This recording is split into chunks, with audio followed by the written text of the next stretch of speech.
Hello everybody, my name is Manu S and welcome to another Eternal Essentials. It's time to continue the Archetype series, this time with Control. So, um, last time we already covered aggro and midrange, and now we made it to the other end of the spectrum, the control deck. So let's take a pretty prototypical control deck, for example, this Horu control list. Um, So while aggro basically um, dominates the early game and tries to end the game as fast as possible, control sort of has the opposite goal. So the goal of control is basically to drag out the game as long as possible, sort of, and get to the very late game, while at the same time controlling or denying the other deck to establish its plan, basically. So control decks usually are packed with a lot of reactive cards, with a lot of answers, removal, stuff like that. Cards that help you deal with uh,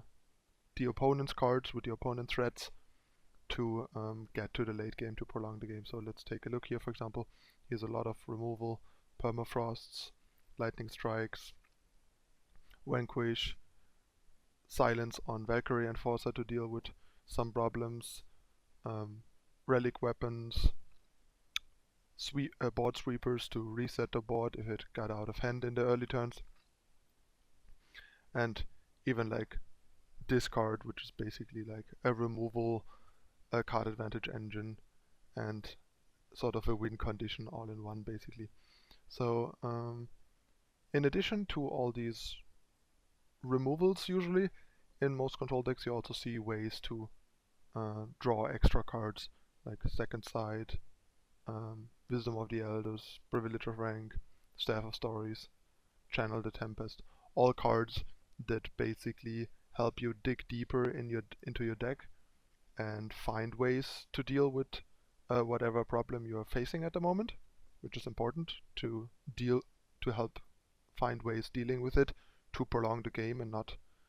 lose the game. And also a lot of those generate extra cards, so they allow you to pull ahead while trading. So the goal here is basically, while aggro is centered around applying the most pressure and ending the game early and not caring too much about card advantage and mostly caring about tempo and board presence, these decks basically do the opposite. They try to answer everything that you throw at them, prolong the game, care about tempo only in the sense that they don't want to fall behind on tempo too much, because that's a good way for them to lose, and mostly care about resource advantage, card advantage, and to contain the board. So they basically, all your cards basically should work towards that goal, and you can see that nicely here. Like all these cards are either like ways to make your power drops, answer something that your opponent has in play or is playing, or generate extra resources, dig for answers. Like Second Sight does not generate an extra card, but it digs deeper and it has like synergy with Echo from Thunderstrike Dragon, for example, to generate like half a Thunderstrike Dragon extra, which is partly why they are there. And cards like Channel the Tempest, for example, um, while they cost a lot, they also generate a lot of advantage. So this basically deals with something on board, so it gains back some of the 8 power and cost by killing something in play that also costs the opponent power, and then you also get to draw 3 cards. So you basically invest 1 card to deal with 1 and then get 3 more on top of that. So that's basically like the type of late game advantage card that these control decks usually need to pull ahead once they made it to like the early late game to cement their advantage. That's where their like game plan kicks in. Since for example, as we looked at like aggro and mid-range decks earlier, both of those usually don't play cards that expensive and that late in the game, because they don't want the game to constantly go this far. Like the aggro deck basically never wants to get to like turn 8 plus, and the mid-range deck already wants the game to be close to over at that point, and also is not like reliably able to hit that much power to play that card, while the control deck basically is built to hit 8 power reasonably on time, and also like basically takes over the game, and their game plan really starts kicking in once they get to play cards like this. And yeah, everything in this deck basically works towards the goal of stopping stuff, answering stuff, finding cards to answer threats, and or generating like extra resources, and staying alive. Like Valkyrie Enforcer is silencing problematic cards while also trading with early units basically, so it's sort of a removal spell.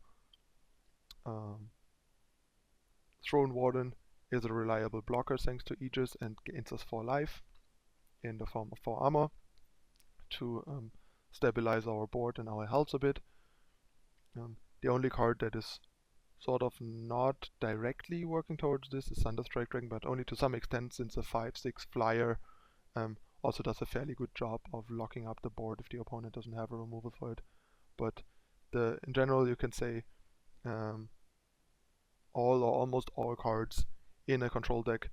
should work towards the goal of surviving, dealing with problematic threats, and getting to the late game. Like control decks usually have fairly few to no dedicated win conditions. They usually have cards that are capable of winning once the deck got enough of control of the game and enough resource advantage. So this deck can, for example, easily get into a position where it starts winning with random Throne Warden and Valkyrie Enforcer beatdown, because it has so many more cards than the opponent does, and has answered everything the opponent does, that the opponent is sitting there with like 0 to 1 hand card, nothing in play, and we have like 1 or 2 units, and they just start attacking randomly on an empty board, and if the opponent plays another threat, we have a bunch of answers in our hand to shut them down, to keep slowly ending the game basically. Let's look at another example. Armory, for example. This is a bit more unique of a control deck, but nonetheless also a fairly typical control deck. Like as you see here, the deck is a bit more synergy based than the last one. There's cards like Recano Artisan, for example, that help make our answer cards, which are mostly relic weapons, better, while being a unit. I mean, the unit can sometimes matter, like against some aggro decks it still trades with one of the early units, for example, so it has some utility as its body, but the main goal is to improve all of our relic weapons at answering opposing threats. Most of the answers of the removal in this deck are relic weapons, which has the upside of, against other control decks, for example, or when the opponent just doesn't have a threat anymore, they can also act as win conditions. Like, if you have, say, a 5/2 Rune Hammer, for example, and the opponent doesn't have a threat anymore, you can just equip it and start hitting the opponent for 5 in the face, which makes this deck win more like in the early late game than, say, the horror deck that we looked at, that wins in like the super late game. Like, it's extremely reactive and kind of wins passively by taking over the game and grinding out the opponent. All this deck wins a bit more proactively and a bit more aggressively by temporarily calming the board and answering everything the opponent has at the moment, and then quickly turning on the opponent by using one of its removal cards, aka relic weapons, to start pressuring the opponent basically, and has some units of its own, and basically can also use like the relic weapons to clear the path for them to keep pressuring the opponent, or simply drop its Curve Topper Icaria to end the game quickly, even if Icaria itself doesn't get to kill the opponent once she attacked once or twice, and we draw the card that she Warcried on. That is often enough to just end the game. This deck doesn't have as many dedicated card advantage cards as, say, the Horror deck, for example, has, that is partially due to the fact that a lot of the relic weapons have the potential to deal with more than one threat. Like any sort of Icaria that got some buffs from like an Inspire or Recano Artisan can potentially deal with 2 units. An Auric Runehammer can often deal with 2 cards, like for example the opponent has 1 unit in play, you Runehammer it, kill it, and then they either have to spend a card to kill the Runehammer or play a second unit into the Runehammer, so the Runehammer deals with 2 cards. For example, it has Harsh Rule to deal with multiple cards to get card advantage that way, and has a few dedicated card advantage cards in Smuggler's Stash, which usually basically gets you 3 to 4 high impactful cards. This is basically about as powerful as Channel the Tempest, while being a bit cheaper and not having an immediate board impact for that matter. But getting 3 to 4 units and relic weapons, and the best ones you have already had, is usually a lot more powerful than 3 random cards off the top of your deck, for example. So yeah, this is this deck basically has the advantage of ending the game a bit quicker once the opponent has ran out of threats, so the opponent doesn't get the chance to draw back into it, and is basically, I guess you can say, a little less tempo susceptible in the sense that it will often have like a relic weapon equipped and already prematurely threaten to deal with the next threat the opponent presents, and a lot of its cards are multi-purpose due to being relic weapons which can kill units and opponents basically.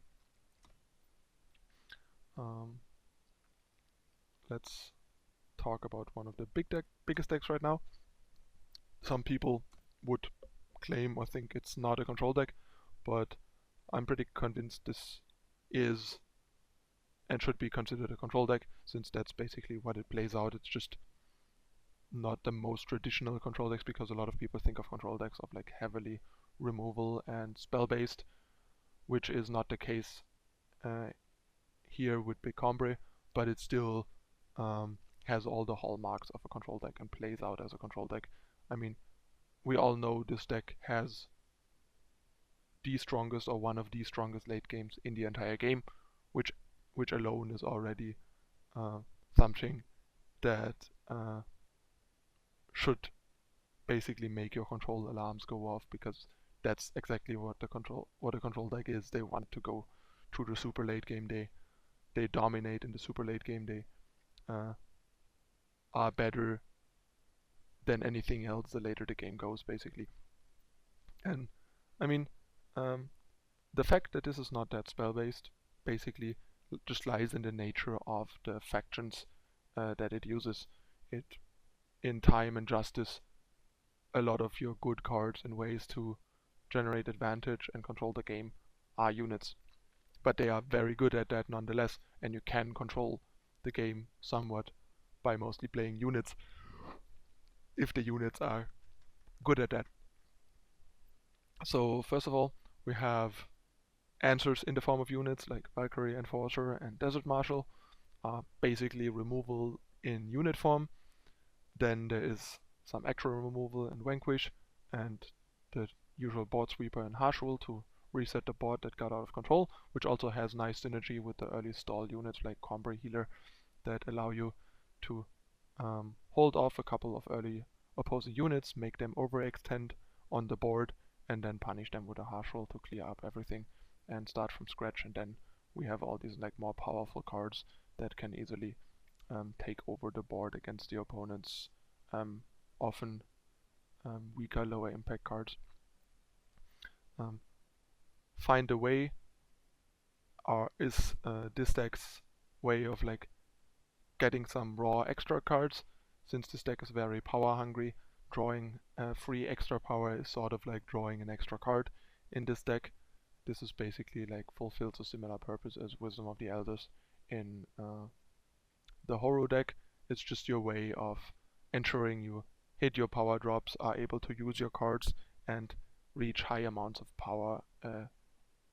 towards the late game to deploy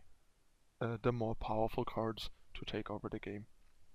And then yeah, there's a lot of units that are very good at defense, have higher defense than attack, like Healer, Seraph, Titan, to build up an early game defense. And in the late game, basically, this deck does not take over with cards like Channel the Tempest or Smuggler's Dash, for example. It takes over with some powerful advantage generating units. Martial Ironthorn generates 3 extra power to reach high amounts of power, while at the same time threatening to clear the board one-sided when the game goes long enough. Great Parliament is sort of like the game ender, the Channel the Tempest type card to some extent, or like Thunderstrike Dragon type card that usually generates 2, 3, 4 owls, generating like a very dominating board position that quickly ends the game in like 2, 3 turns usually, and generates a lot of card advantage, generating multiple units with just one card. And the other like Channel the Tempest type card is Mystic Ascendant, another unit that's at the same time generating card advantage, getting us extra cards, digging us to more threats, while also being a big threat of its own to win the game. This is like basically the most proactive control plan, I would say, since a lot of its ways to control the game are units that are also pretty good at attacking and pressuring the opponent, which makes this deck a pretty good anti-control deck, anti-control control deck at the same time, since you rarely will have many dead cards against another deck that plays for the long game and doesn't have a lot of units, since you have all these like very powerful units that would control like a smaller deck that can, against a deck that just doesn't have that many units, simply act as threats and pressure the opponent and force the opponent to deal with them, turning this into a proactive role against another slow deck, which is one of its strengths. Like it doesn't have all these like low impact small unit removals that the Horror deck has, for example, sitting in your hand, like Permafrosts and Lightning Strikes and stuff like that. It simply just has all these like powerful units that can, if they have nothing better to do, just attack the opponent and start ending the game, which is a pretty big deal. Since a typical weakness of control decks is that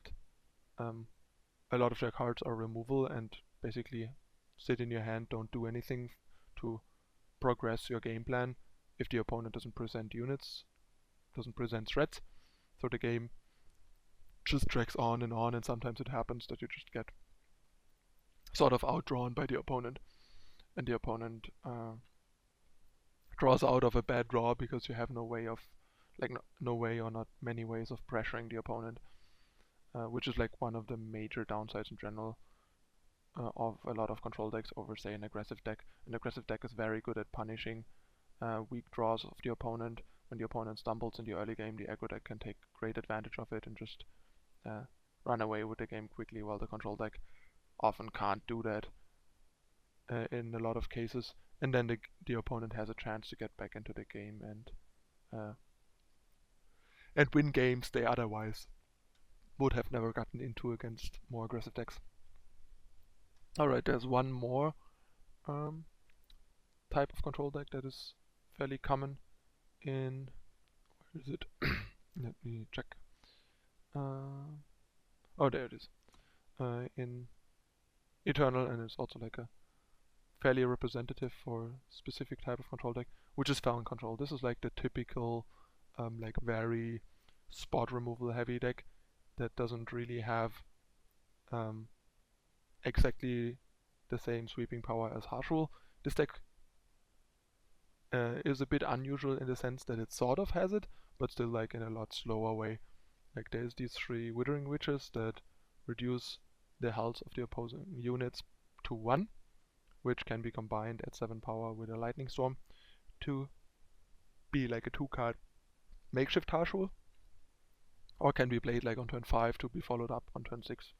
by a Black Sky Harbinger to clear everything other than probably what the opponent played the turn before that didn't get shrunk by the Withering Witch. But mostly the plan of this type of control deck is have a lot of cheap flexible spot removal, answer everything like one by one, and then pull ahead with card advantage like Fan Bloodcaster, which draws you 2 extra cards, so it's like a 3-for-1 because it's also a 2/5 blocker, which is a really good early game defense. Wisdom of the Elders, which draws us 1 extra card, and Staff of Stories, which can easily run away with the game by drawing us 2 cards, like a second card each turn it is in play. So yeah, the formula for this deck list is like a bit outdated, so don't worry too much about the exact deck list. It's just something to discuss and like show as an example for the strategy as a whole. And it also like generates some virtual card advantage by like killing multiple things with Lightning Storm or Black Sky Harbinger and Withering Ridge, for example. But yeah, mostly this will just shoot down everything one by one the opponent has in a lot of scenarios, and then slowly claw ahead with these extra card generators, and eventually take over the game with some of the flyers like Black Sky Harbinger and Champion of Cunning to slowly start killing the opponent. And also stabilizing our health total with the lifesteal from Black Sky Harbinger to make sure the opponent has no chance of getting back into the game. So this is to some extent similar to the Horror deck, while having more proactive elements and a bit more of an early game ending aspect than the Horror deck. For example, like Champion of Cunning, for example, is a card that does not really do anything to keep you alive or like answer stuff or prolong the game. It's mostly just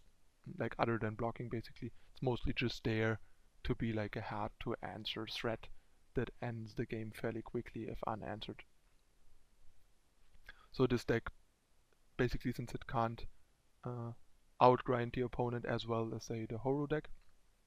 with its Channel the Tempests, it is aware that it needs to play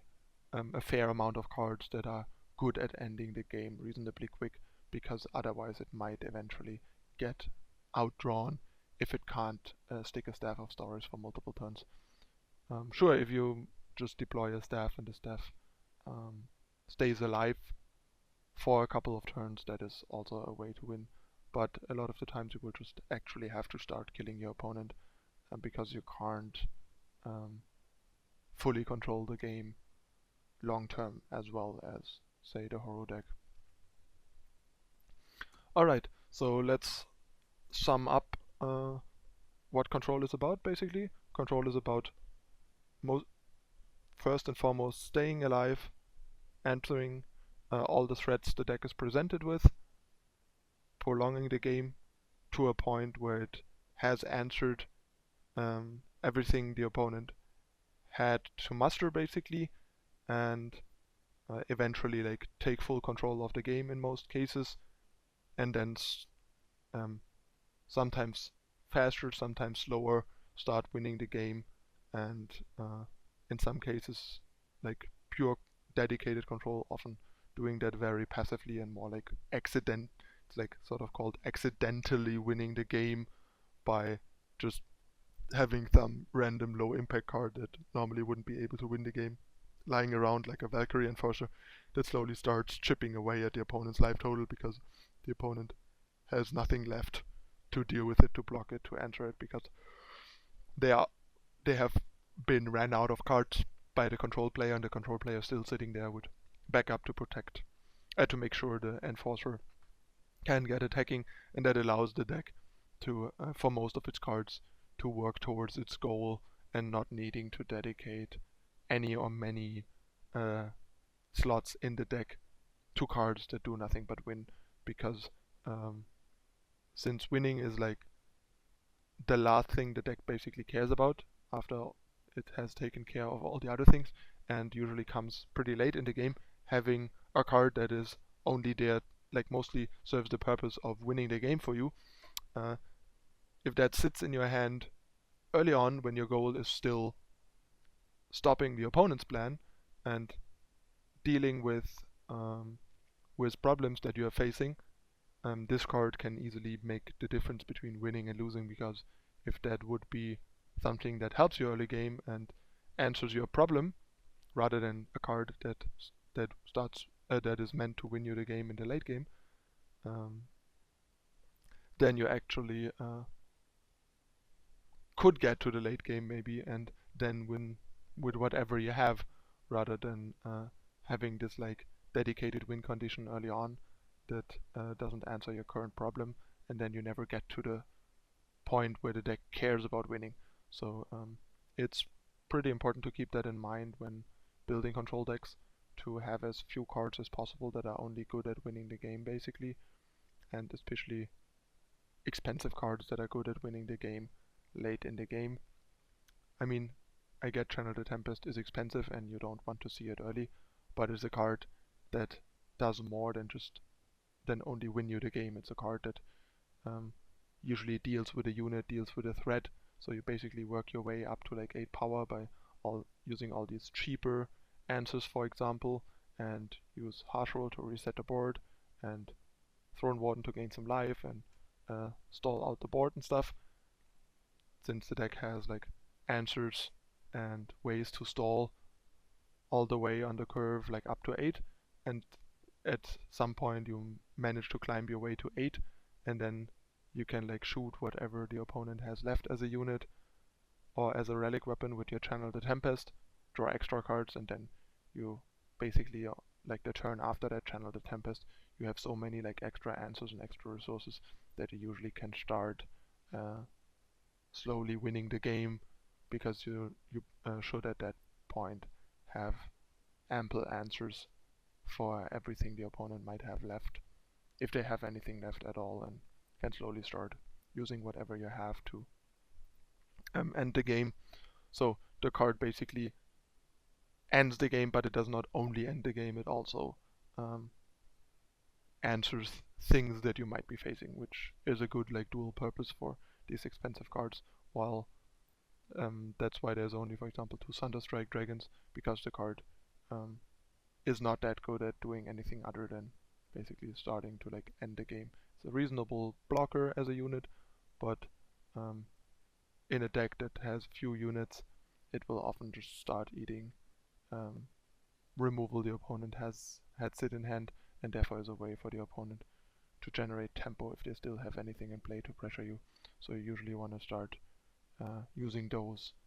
when you're not under pressure, so if they removal it, the tempo they gain from it doesn't really hurt us. So yeah, as few dedicated win condition cards as possible. Most of the cards should be flexible and help in solving issues and or finding cards that solve problems, and or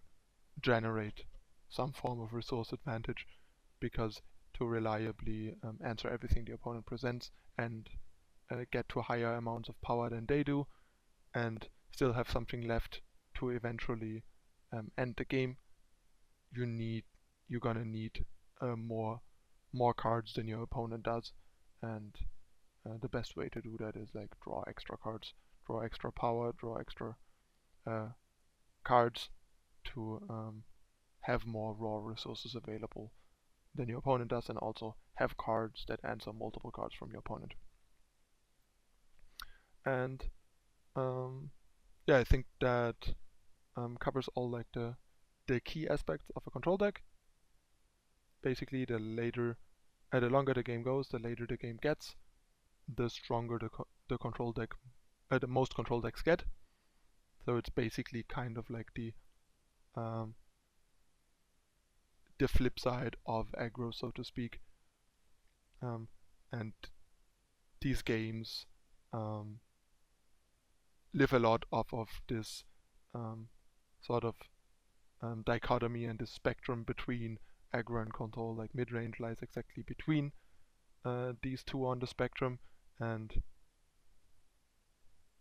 a lot of like matchups and tuning and deck building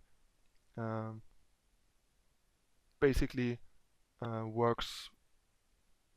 by like playing with this spectrum. Like you can do a lot for a deck in terms of balancing out matchups and trying to fix matchups by moving up and down on that spectrum. Like you can make an aggro deck a little less early game heavy and move a little more towards mid-range to try and accomplish some stuff. You can make a control deck a little less late game heavy and move a little more towards mid-range, for example. Within the mid-range spectrum you can move more towards an aggressive side or more towards the controlly side. There's a lot of like adjustment you can try and do with these three like rough archetype ideas to move up and down on the spectrum and adjust their focus on like how early or late focused they are within their strategy. Basically, there's still like a lot of fluidity within their archetypes and on the spectrum. You can move a lot up and down and shift between decks. There's like always kind of like subtypes among the archetypes. There's more controlish mid-range, there's more aggressive mid-range, there's control decks like Armory that are more like early late game control decks, a bit more towards the mid-range spectrum, and there's like super late game decks like Horu Control or to some extent Big Combre, for example. And the same goes for like aggressive decks. There's like these hyper aggro decks that try to win within the first 4, 5, 6 turns, like the old Jido, now rally aggro deck basically, that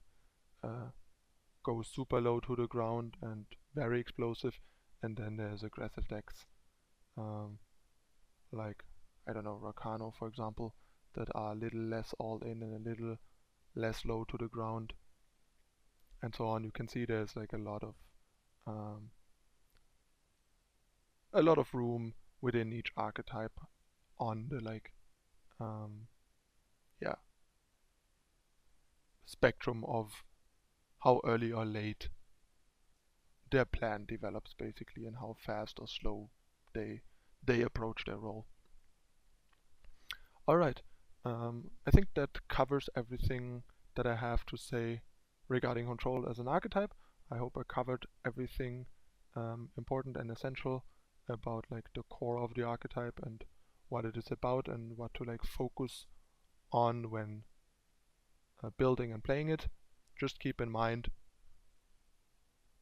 first and foremost, as a control deck, your goal is to survive, to not lose the game.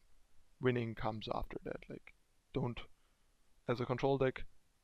unlike with most other decks, you basically don't play to win, you play to survive, to not die, and then you eventually start winning. That is very different from most other decks and games where the goal is to play to win and not to not lose, because that usually means if you play to not lose rather than to win, you'll eventually end up losing. But with a control deck, that's exactly what you want to do. You want to play to not lose rather than to win, because once you survive long enough, you will slowly start winning anyway, because you get to a point in the game where your deck operates much better and much stronger than your opponent's deck, because you are at the very end of the spectrum and you are built to thrive in the late game the longer the game goes.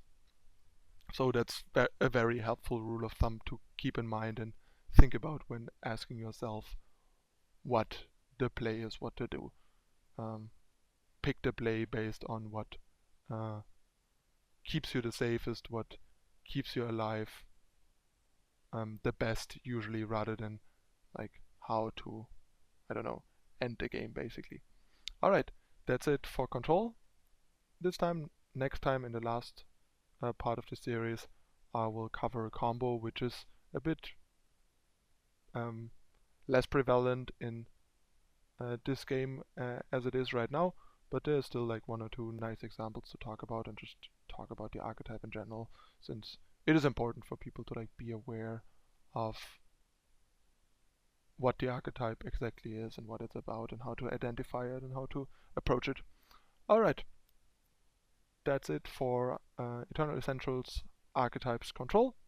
Thanks for watching. Let me know in the comments if you have any questions. See you next time. I'm out. Bye.